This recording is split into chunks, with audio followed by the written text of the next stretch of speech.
Progress has been marching forward for the past 12 months. Many homeowners already have done the testing and received permits, and the speed at which they got those permits was thanks to community leaders. KREM 2's Whitney Ward spoke to one of them about what comes next.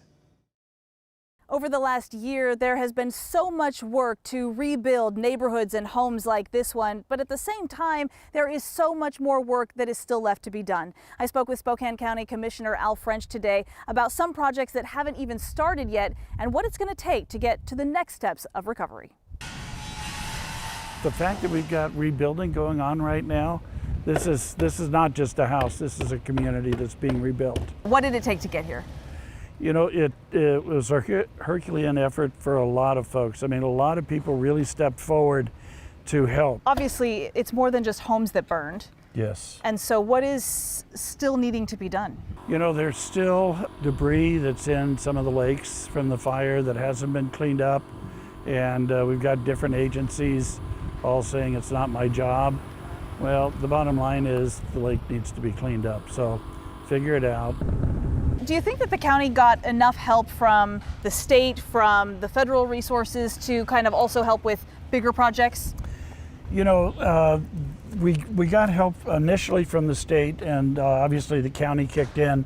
The federal process was very dragged out and very laborious. And it's unfortunate that at the federal level, FEMA doesn't recognize that wildfires are not any different than tornadoes or hurricanes or any other natural disaster and stuff. So the federal government needs to get more responsive in terms of how to help folks. One of the things that seemed to come to light after this fire was neighborhoods that had been built with only kind of one way in, one way out. Yes. What can the county do to try to curb new building and make sure that that isn't an issue as we move forward? That is going to be one of the things that we focus on is, you know, for a long time, you could build a dead-end road and have 20 homes on it, but you know, if you don't have one access for a fire truck to get in or a way for people to exit, that's a disaster waiting to happen. So we are paying much more attention to how those developments occur.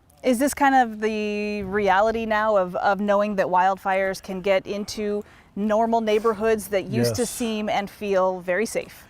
We used to all have a sense of security about being into a neighborhood, but then when disaster strikes, it affects the whole neighborhood. So we've got to be much more resilient in how we plan for the future. And while it is certainly encouraging to see so many people rebuilding after such a devastating wildfire, that simply is not the reality for everyone. There are lots of places still like this throughout the county.